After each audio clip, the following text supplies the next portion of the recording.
생애를 회고하면은 33년 동안의 생애 가운데서 30년은 조용하게 집에서 아버지 하셨던 목수의 일을 하면서 가족들을 돌보는 생활이었습니다. 예수님이 30세에 요단강에서 세례를 받으시고 3년 동안은 하나님 아버지의 아들로서 많은 사역을 하셨습니다. 예수님께서 천국 복음을 전파하시며 가난한 자에게 복음을, 눈먼 자에게 다시 보게 함을, 포로된 자에게 자유를, 그리고 눌린 자를 자유케 하심을 주셨습니다. 이 땅에서 계시면서 병든 자를 고쳐주시고 가난한 자들에게 떡을 먹이시면서 실패하고 낙담한 모든 사람들을 부르셔서 그들에게 소망을 주셨습니다. 그러나 우리 예수님의 생애의 결정적인 사역은 모두 성전에서 이루어진 일이라는 사실입니다. 그래서 성전 안에서 그가 행하실 사역이 그의 모든 일의 결정적인 결론이었다라고 해도 과언이 아닙니다. 다시 말하면 예수님은 성전 밖에서 하신 일과 성전 안에서 하신 일이 분명하게 구분되어진 것을 볼 수 있습니다.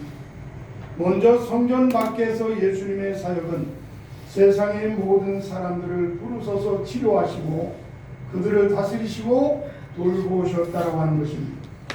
그러나 성전 안에서 장차 예수님이 죽으시고 이루실 거룩한 구속의 사역을 알려주시고 친히 보여주셨다고 하는 것입니다.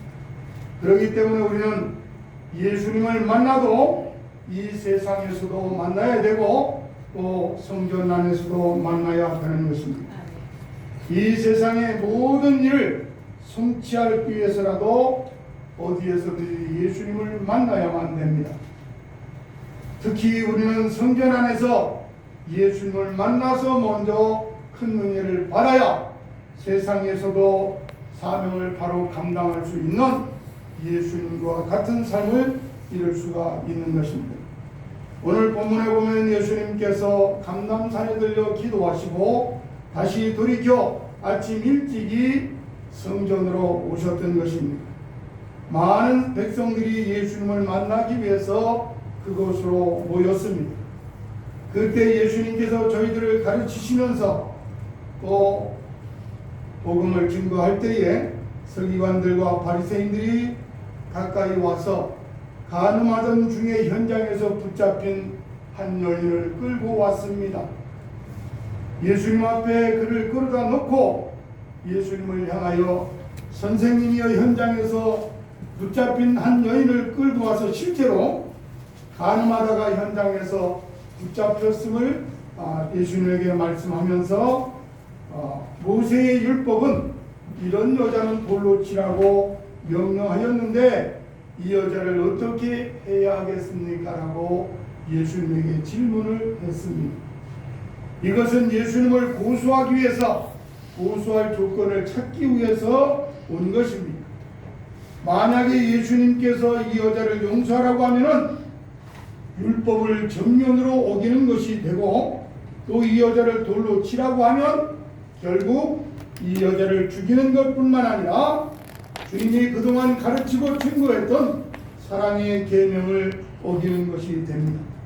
그뿐만이 아니라 당시 사형은 로마의 총독 권한에 속한 것이기 때문에 예수님께서 만약에 죽이라고 한다면 그것은 예수님이 살인자가 되는 그런 상황이 몰리게 되는 것입니다.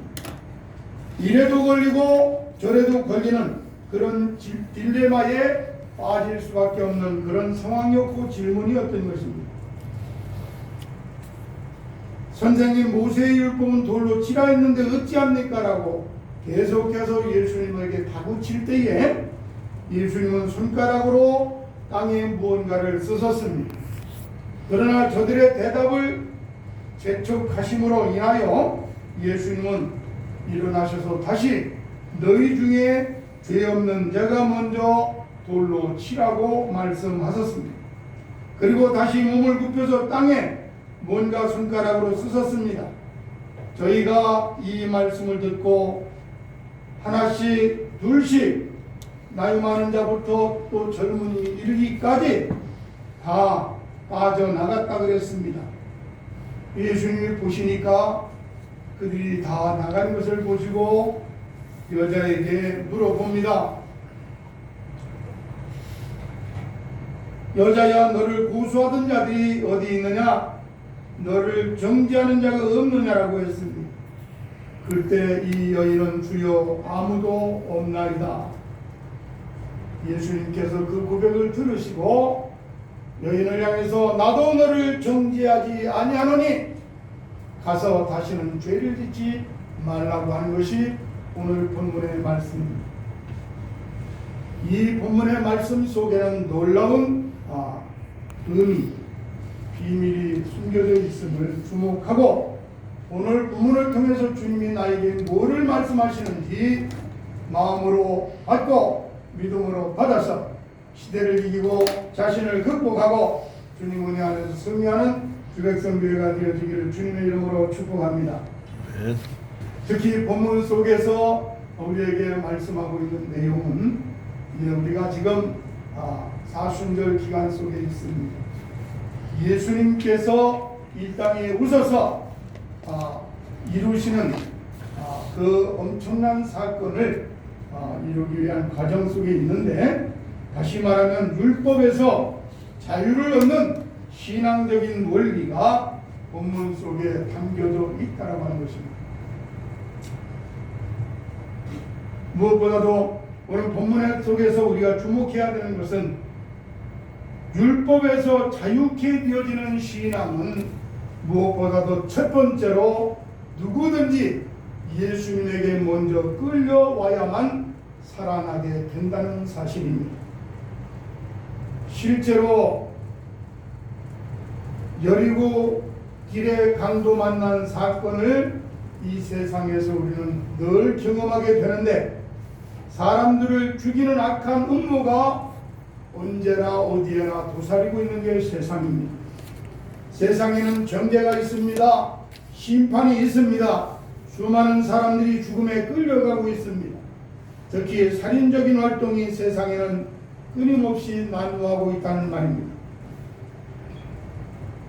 그러나 성전은 그와 반대로 사람을 살리는 곳입니다. 그래서 여기는 사람을 살리는 곳이라면 세상은 사람을 죽이는 곳입니다.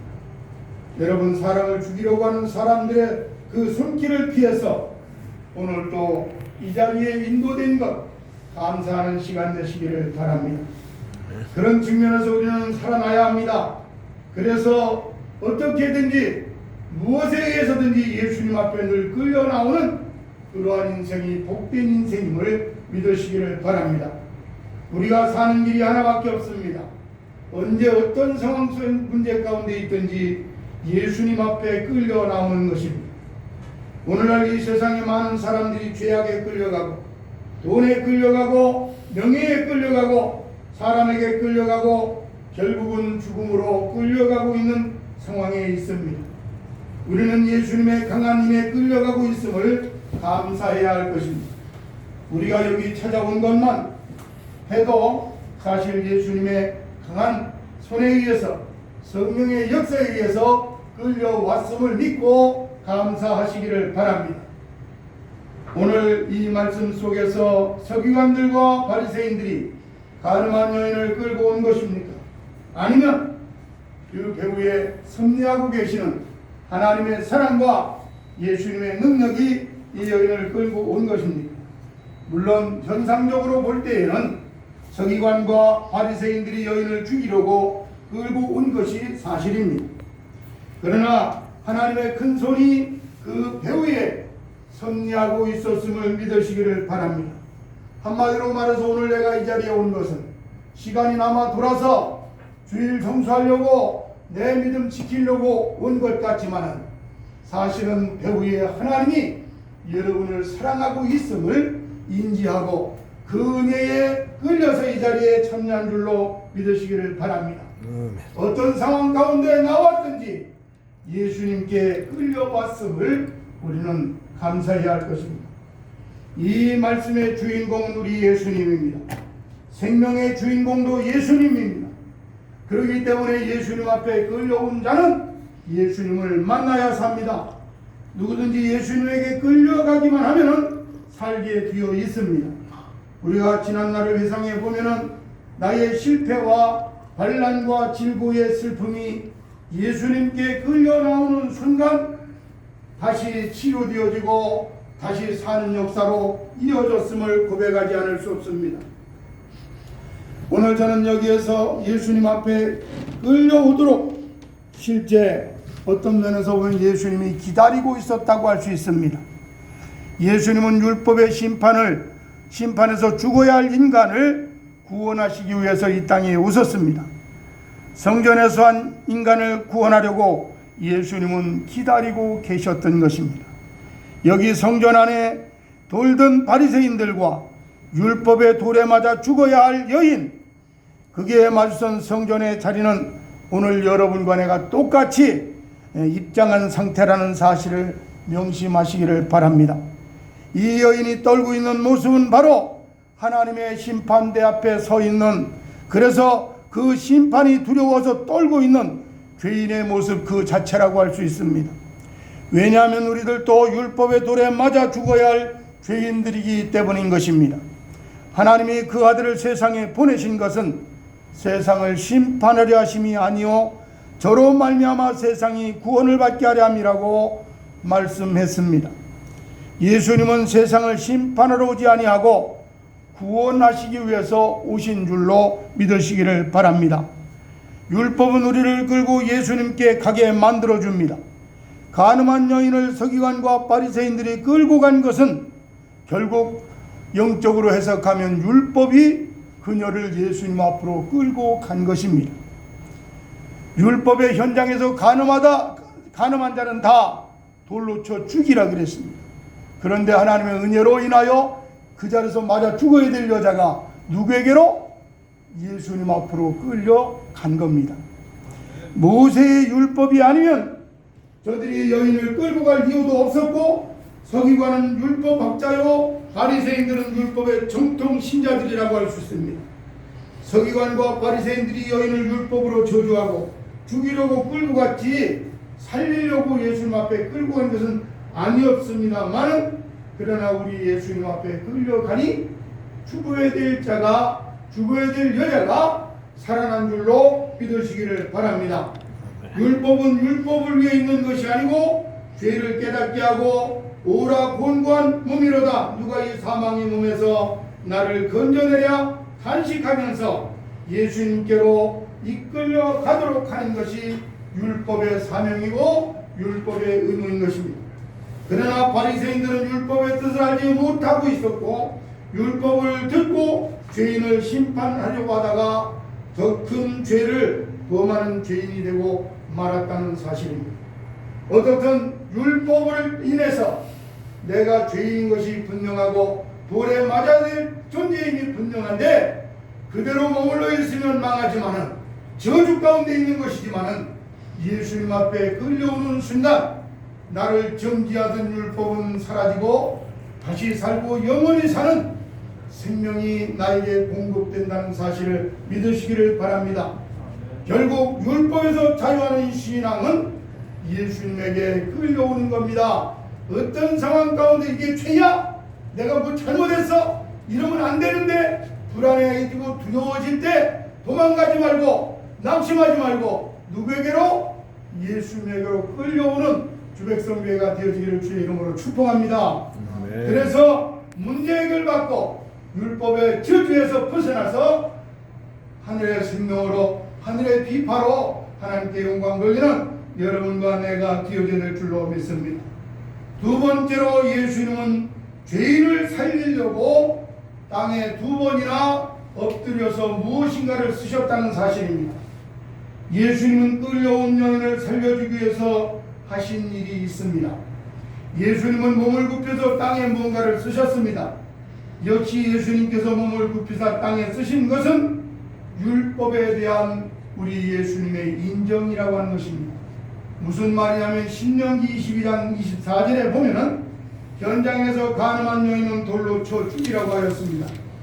예수님은 친히 계명을 땅에다 쓰셨던 것입니다. 그 손가락으로 십계명은 첫 번째 돌판에 새겨 주셨습니다. 너희가 오늘 돌을 들고 온 율법은 일찍이 내 손가락으로 써준 것이다라고 하는 암시였던 겁니다.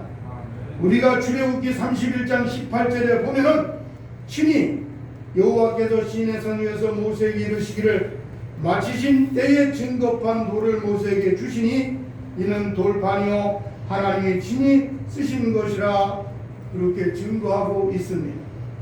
예수는 바리새인들에게 내가 율법을 폐하기 위해서 온 것이 아니라 율법을 완성하려 왔다는 사실을 이들에게 보여주셨던 것입니다. 주님의 침묵의 깊은 뜻을 알지 못한 저들은 계속 예수님을 향하여 다독쳐 묻기 마지 아니했던 겁니다. 이때 예수님은 일어나 가라사대 너희 중에 죄 없는 자가 먼저 돌로 치라고 하셨습니다. 한마디로 이 율법은 공의로우신 분이 쓰신 것입니다. 너희가 그분처럼 죄가 없으면 이 율법을 가지고 너희들이 심판을 하라는 것입니다. 너희는 율법을 지킴으로 복을 받고 지키지 못하면 너희에게 저주가 있을 뿐인데 너희가 왜 율법으로 남을 심판하고 정죄하려고 하느냐는 것입니다. 너희가 할 일은 그 율법을 가지고 다른 사람을 정죄하는 것이 아니라는 것입니다. 우리는 율법으로 심판하지 말아야 된다는 사실을 여기서 명심해야 됩니다.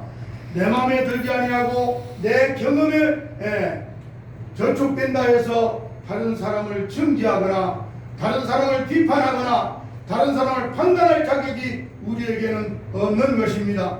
오직 율법은 그 율법을 만드시고 주신 분이 주권자이기 때문에 그분이 심판하고 그분이 저주하고 그분이 사용할 권한이 있는 것이지 그것을 받은 우리 인간이 그것을 가지고 함부로 정죄하고 심판할 수 있는 것이 아니라고 하는 것을 주님이 말씀하고 있는 것입니다.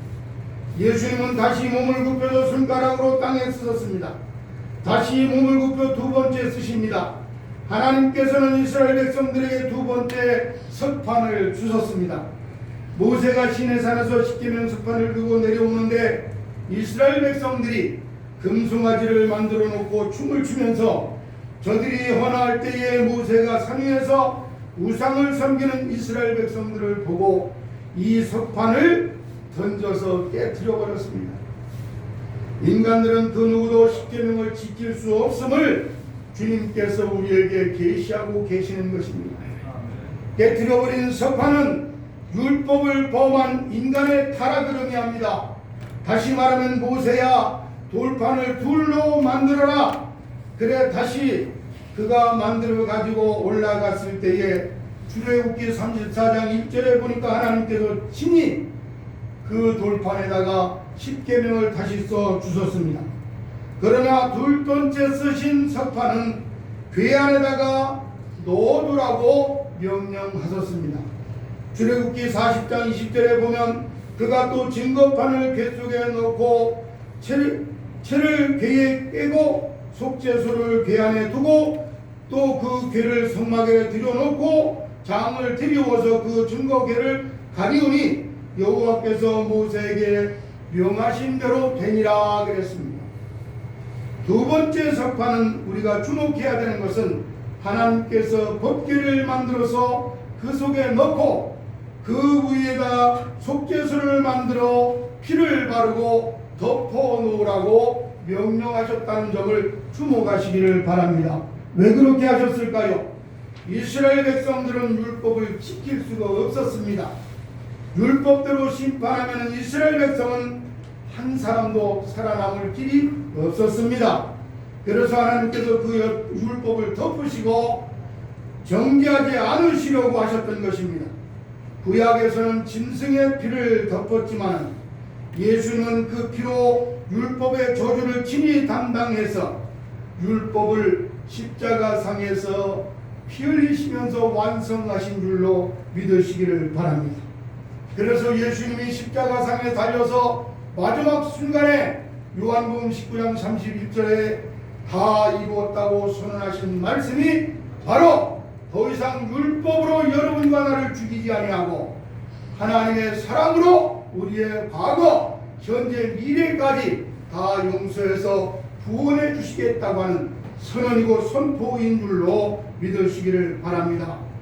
결과적으로 이 두 번째 석판이 바로 속죄소에 들어가 피를 바르고 덮여졌다는 점에 주목해야 될 것입니다.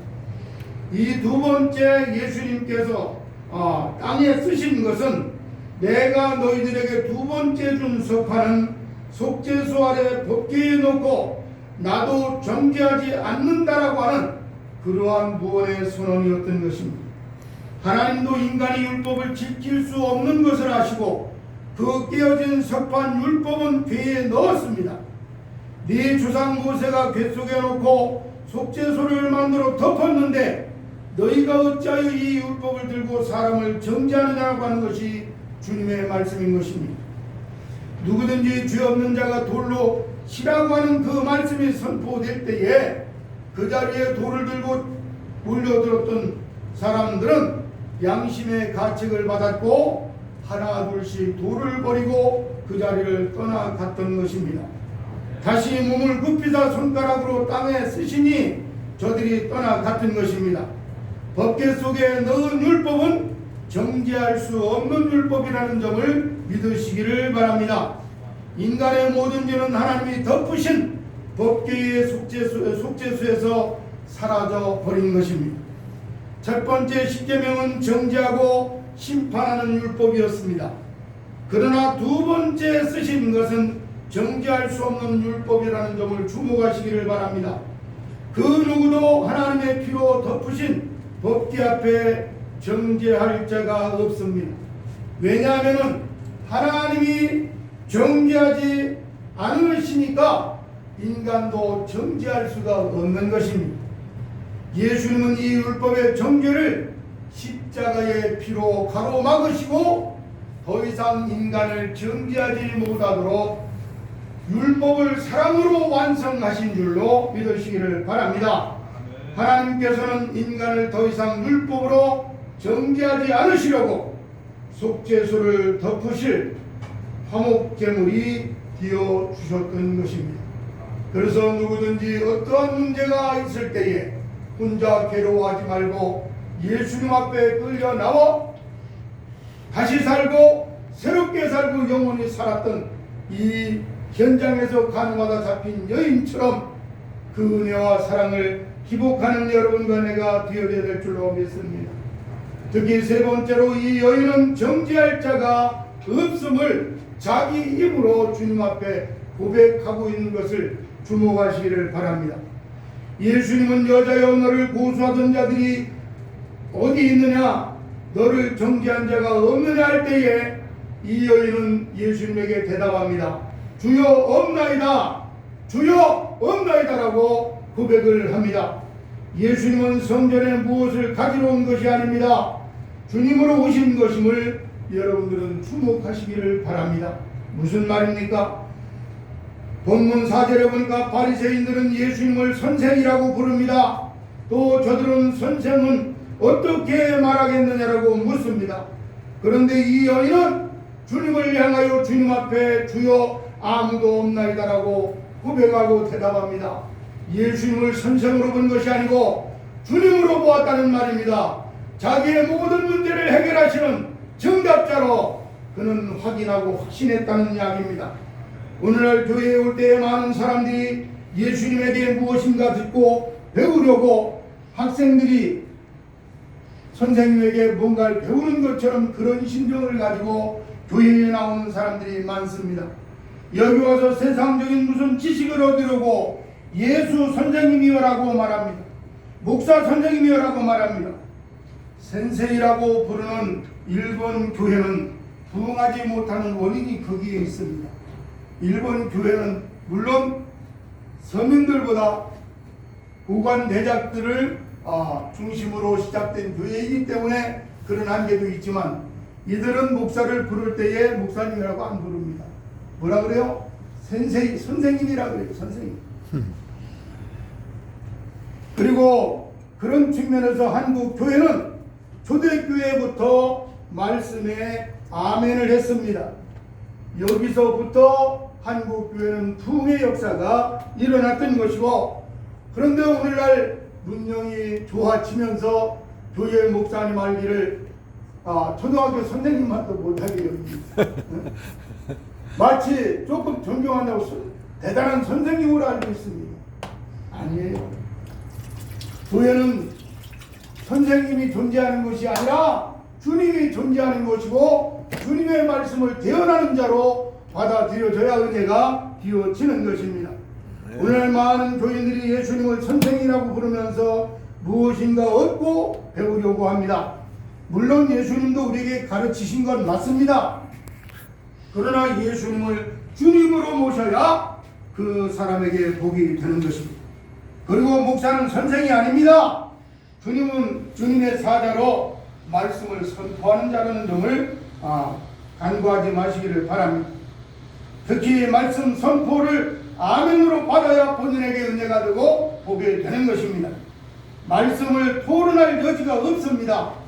강의는 물론 토론할 수가 있습니다. 반론도 제기할 수 있습니다. 그래서 대학교 강의는 얼마든지 토론하고 질문을 합니다. 그러나 설교는 질문해서는 안 됩니다. 또 하나님 말씀은 선포입니다. 아멘하면 또 순종하면 복을 받고, 거절하고 또 부정하면 본인에게 유익이 없는 것이 설교입니다. 오늘 많은 사람들이 예수 선생님이여 하고 교회를 찾아옵니다. 목사 선생님이여 하고 교회를 찾아온다는 말입니다. 이런 사람들은 복을 받지 못합니다. 많은 유대인들이 저희와 같이 우리도 복음 전함을 받은 자이나, 그러나 그들은 그 들은 바 말씀이 유익되지 못한 것은 히브리서 4장 2절에 보니까 듣는 자가 믿음을 화합치 아니합니다라고 성경은 말씀하고 있습니다.